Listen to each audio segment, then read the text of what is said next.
നമസ്കാരം. കാന്തപുരം AP അബൂബക്കർ മുസ്ലിയാർ 2 ദിവസം മുമ്പാണ് ഇന്ത്യയുടെ പ്രധാനമന്ത്രി നരേന്ദ്രമോദിയുമായി ഒരു കൂടിക്കാഴ്ച നടത്തിയത്. ഈ കൂടിക്കാഴ്ച നടത്തിയതിനു ശേഷം ഇവിടെ കാന്തപുരം ഉസ്താദ് ചില പ്രതികരണങ്ങൾ നടത്തി മാധ്യമങ്ങളോട്.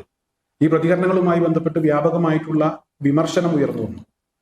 എന്തായാലും ഇപ്പോഴും അതുമായി ബന്ധപ്പെട്ടുള്ള ചർച്ചകൾ തുടരുകയാണ്. ഒരേ ഒരു അഭിപ്രായ പ്രകടനത്തിലാണ്, അല്ലെങ്കിൽ ഒരേ ഒരു പ്രതികരണത്തിലാണ് ഇവിടെ വിമർശനം ഉയർന്നു വന്നിട്ടുള്ളത്. ഇന്ത്യയിലെ മുസ്ലിങ്ങൾ സുരക്ഷിതരാണ് എന്ന് അദ്ദേഹം പറഞ്ഞു. എന്നാലും ഈ വിമർശനങ്ങൾ ഉയർന്നു വരുമ്പോൾ മറുവിഭാഗം ഇവിടെ ഉസ്താദ് പറഞ്ഞത് ശരിയാണ്, ഈ രാജ്യത്ത് ഉടനീളം ഉസ്താദിന് വിദ്യാഭ്യാസ സ്ഥാപനങ്ങളുണ്ട്, അതുപോലെ തന്നെ പള്ളികളുണ്ട്, സ്ഥാപനങ്ങളുണ്ട്, അത്തരത്തിലൊരു വ്യക്തി ഇങ്ങനെയല്ലാതെ എങ്ങനെയാണ് പറയുക എന്നൊക്കെ ചോദിച്ച് ചില ആളുകൾ രംഗത്തുണ്ട്. അതോടൊപ്പം തന്നെ ഇവിടെ ഉസ്താദ് നടത്തിയത് ഒരു നയതന്ത്ര നീക്കമാണ്, അത് നിങ്ങൾക്ക് പിന്നീട് മനസ്സിലാകും എന്നൊക്കെ പറഞ്ഞും ചില ആളുകൾ രംഗത്തുണ്ട്. ഈ വിഷയവുമായി ബന്ധപ്പെട്ട് ഞാൻ എൻ്റെ അഭിപ്രായം പറഞ്ഞപ്പോൾ ആ വീഡിയോക്കടിയിലും വ്യാപകമായിട്ടുള്ള പ്രതികരണങ്ങളുണ്ട്. ഒരുപാട് ആളുകൾ ഞാൻ പറഞ്ഞത് ശരിയാണ്, നിങ്ങൾ ഇനിയും പറയണം എന്ന് പറഞ്ഞ് രംഗത്തെത്തിയപ്പോൾ ചില ആളുകൾ നിങ്ങൾക്ക് ബോധമില്ല, നിങ്ങൾക്ക് ചിന്തിച്ചാൽ മനസ്സിലാക്കിക്കൂടെ എന്നൊക്കെ ചോദിച്ചും രംഗത്തുണ്ട്.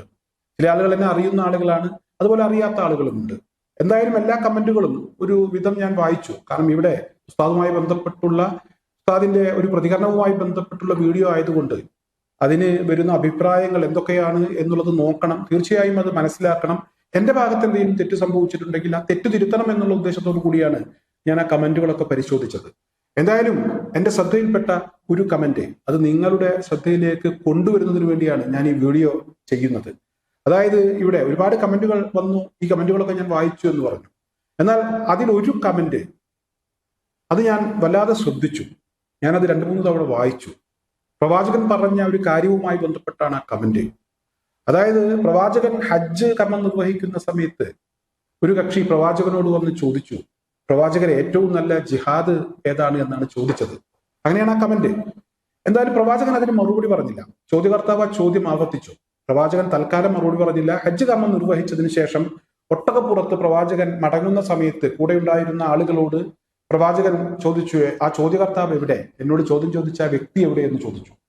എന്തായാലും പ്രവാചകൻ ചോദിച്ചപ്പോൾ ആ ചോദ്യകർത്താവ് പ്രവാചകന്റെ അടുത്തേക്ക് വന്നു, ആളെ വിളിച്ചു വരുത്തി. നിങ്ങളുടെ ചോദ്യം ഏറ്റവും നല്ല ജിഹാദ് ഏതാണ് എന്നല്ല, അല്ലെങ്കിൽ ഏറ്റവും നല്ല സമരം ഏതാണ് എന്നല്ലേ നിങ്ങളുടെ ചോദ്യം.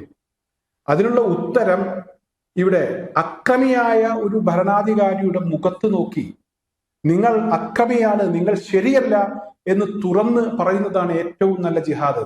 അതിനുള്ള ഒരു ആർജവം കാണിക്കലാണ് ഏറ്റവും നല്ല ജിഹാദ്, ധൈര്യം കാണിക്കലാണ് ഏറ്റവും നല്ല ജിഹാദ്, ഏറ്റവും നല്ല സമരം എന്ന് പ്രവാചകൻ മറുപടി കൊടുത്തു എന്നതാണ് ഈ പറഞ്ഞ കക്ഷിയുടെ, ഞാൻ ഈ ശ്രദ്ധിച്ചു എന്ന് പറയുന്ന കമന്റിൽ പറയുന്ന അതിന്റെ പ്രധാനപ്പെട്ട ഭാഗം ഇതാണ്. എന്തായാലും ഈ ഒരു വിഷയം കൂടെ നിങ്ങളുടെ ശ്രദ്ധയിലേക്ക് കൊണ്ടുവരണം എന്ന് തോന്നി. മറ്റൊരു പ്രധാനപ്പെട്ട വിഷയം കാന്തപുരം ഉസ്താദിന്റെ കൂടിക്കാഴ്ചയുമായി ബന്ധപ്പെട്ട് അതിനുശേഷം അദ്ദേഹം നടത്തിയ പ്രതികരണവുമായി ബന്ധപ്പെട്ടൊക്കെ ഉണ്ടായിട്ടുള്ളത്. ഇവിടെ സംഘപരിവാർ സംഘടനകൾക്ക് വേണ്ടി പണിയെടുക്കുന്ന ചില സോഷ്യൽ മീഡിയ പേജുകൾ, ചില യൂട്യൂബ് ചാനലുകൾ, അതിലൂടെയൊക്കെ പ്രചരിക്കുന്ന വീഡിയോകൾ തന്നെയാണ്.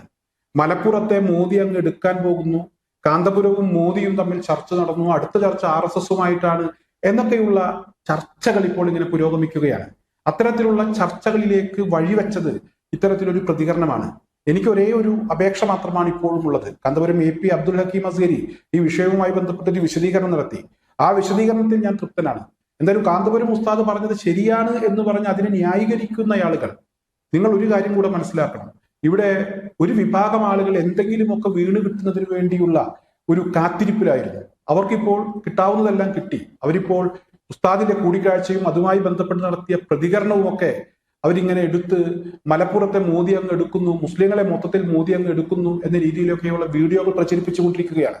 എന്തായാലും എനിക്ക് ഒരേ ഒരു അപേക്ഷ, ഞാൻ ആദ്യമേ പറഞ്ഞു, ഇവിടെ AP അബ്ദുൽ ഹക്കീം അസ്ഗരി നടത്തിയ വിശദീകരണം അത് തൃപ്തികരമാണ്. ഉസ്താദ് പറഞ്ഞത് എന്താണ് എന്നുള്ളതിനെ കുറിച്ച് പറയേണ്ടത് എന്തായാലും ഇപ്പോൾ അബ്ദുൽ ഹക്കീം അസ്ഗരി വിശദീകരിക്കേണ്ട ഒരു സാഹചര്യമില്ല, ഉസ്താദിന്റെ അനുയായികൾ വിശദീകരിക്കേണ്ട ഒരു സാഹചര്യമില്ല. നിങ്ങൾ വിശദീകരിച്ച് വെറുതെ ആവശ്യമില്ലാത്ത ഒരു തലത്തിലേക്ക് ഈ ഒരു പ്രതികരണത്തെ കൊണ്ടെത്തിക്കരുത്, ആവശ്യമില്ലാത്ത ഒരു അവസ്ഥയിലേക്ക് കൊണ്ടെത്തിക്കരുത്.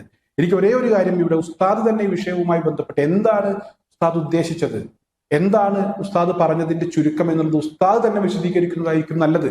ഉസ്താദ് പറഞ്ഞാൽ അത് ജനങ്ങൾക്ക് ബോധ്യമാകും. ഉസ്താദ് പറയാത്ത സാഹചര്യത്തോളം ഈ വിഷയങ്ങളൊക്കെ വളച്ചൊടിക്കാനും അത് പരമാവധി ആളുകളിലേക്ക് എത്തിച്ച് ആളുകളെ തെറ്റിദ്ധരിപ്പിക്കാനും കാരണമാകും എന്ന് മാത്രമാണ് എനിക്ക് ഈ ഒരു അവസരത്തിൽ പറയാനുള്ളത്. ഈ ഒരു വിഷയവുമായി ബന്ധപ്പെട്ട് ഒരു വീഡിയോ കൂടെ ചെയ്യണ്ട എന്ന് തീരുമാനിച്ചതാണ്. പക്ഷേ ഇവിടെ ഇന്നലെ സംഘപരിവാർ സംഘടനകൾക്ക് വേണ്ടി പണിയെടുക്കുന്ന ചാനലുകൾ ഉസ്താദിന്റെ ഈ പ്രതികരണം ഏറ്റെടുത്ത് അവരിങ്ങനെ സംഘപരിവാർ സംഘടനകളെ വെള്ളപൂശുന്നത് കാണുമ്പോൾ യഥാർത്ഥത്തിൽ ഇത് പറയാതിരിക്കാൻ തോന്നിയില്ല. അതുകൊണ്ട് മാത്രമാണ് പറഞ്ഞത്.